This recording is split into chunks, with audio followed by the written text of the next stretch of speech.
DK Suresh ಎದುರಿಗೆ ದೋಸ್ತಿಯ ಅಚ್ಚರಿಯ ಅಭ್ಯರ್ಥಿ. ಬಿಜೆಪಿ ಜೆಡಿಎಸ್ ದೋಸ್ತಿಯ ಅಚ್ಚರಿಯ ಅಭ್ಯರ್ಥಿ ದೇವೇಗೌಡರ ಅಳಿಯನನ್ನ ಕಣಕ್ಕಿಳಿಸುವ ಲೆಕ್ಕಾಚಾರ ಕೇಳಿ ಬರ್ತಾ ಇದೆ. ಡಾಕ್ಟರ್ ಸಿಎನ್ ಮಂಜುನಾಥ್ ಮೈತ್ರಿ ಅಭ್ಯರ್ಥಿ ಆಗಲಿದ್ದಾರೆ.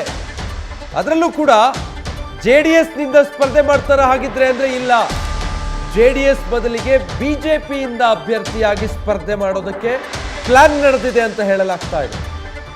ದೊಡ್ಡ ರಾಜಕೀಯ ಲೆಕ್ಕಾಚಾರವೇ ಇದೆ. ಇದ್ರ ಹಿಂದೆ ಬೆಂಗಳೂರು ಗ್ರಾಮಾಂತರ ಅತಿ ಹೆಚ್ಚು ಚರ್ಚೆ ಕುತೂಹಲಕ್ಕೆ ಕಾರಣ ಆಗ್ತಾ ಇರುವಂತಹ ಕ್ಷೇತ್ರ. ಮಂಜುನಾಥ್ರ ಸ್ಪರ್ಧೆಗೆ ಸಂಬಂಧಪಟ್ಟ ಹಾಗೆ ಕೂಡ ಇದಕ್ಕೆ ಮುಂಚೆನೂ ಮಾತನಾಡಿದ್ರು. HD ಕುಮಾರಸ್ವಾಮಿ ಅವರು ಮಾತಾಡೋ ಸಂದರ್ಭದಲ್ಲಿ ಅವರು ಎಲ್ಲಿ ಬೇಕಾದ್ರೆ ನಿಂತರೂ ಗೆಲ್ಲಬಹುದು, ಅವ್ರು ಬರೋದಾದ್ರೆ ಸ್ವಾಗತ ಅಂತೆಲ್ಲ ಹೇಳಿದ್ರು ಕೂಡ ಬಹಳ ಸಕಾರಾತ್ಮಕವಾಗಿ ಸ್ಪಂದಿಸಿದ್ರು ಅದಕ್ಕೆ.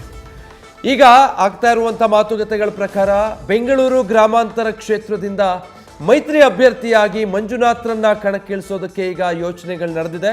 ಸ್ಪರ್ಧೆ ಮಾಡೋದು ಆಲ್ಮೋಸ್ಟ್ ಕನ್ಫರ್ಮ್ ಅನ್ನೋ ಹಂತಕ್ಕೆ ಲೆಕ್ಕಾಚಾರಗಳೆಲ್ಲವೂ ಆಗಿದೆ ಅನ್ನೋ ಮಾಹಿತಿಗಳು ಲಭ್ಯ ಆಗ್ತಾ ಇರುವಂಥದ್ದು.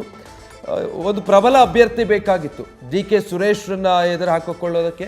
ಒಕ್ಕಲಿಗ ಸಮುದಾಯದಿಂದ ಪ್ರಬಲ ಅಭ್ಯರ್ಥಿಯ ಹುಡುಕಾಟದಲ್ಲಿತ್ತು ಮೈತ್ರಿ. ಆದರೆ JDSನಿಂದ ಸ್ಪರ್ಧೆ ಮಾಡ್ತಾರಾ ಅಂದರೆ ಇಲ್ಲ ಅಂತ, ಬದಲಿಗೆ BJPಯಿಂದ ಅವರನ್ನ ಸ್ಪರ್ಧೆ ಅಂತ ಹೇಳಿ ಅವರನ್ನ ಕ್ಯಾಂಡಿಡೇಟ್ ಅಂತ ಹೇಳಿ ಪ್ರತಿನಿಧಿಸೋ ಹಾಗೆ ಮಾಡೋದು ಅಂತ ಡೀಟೇಲ್ಸ್ ಕೊಡ್ತಾರೆ. ನ್ಯೂಸ್ ಡೆಸ್ಕ್ನಿಂದ ಮಧುಸೂದನ್ ಲೈವ್ನಲ್ಲಿ ಜಾಯ್ನ್ ಆಗ್ತಾ ಇದ್ದಾರೆ.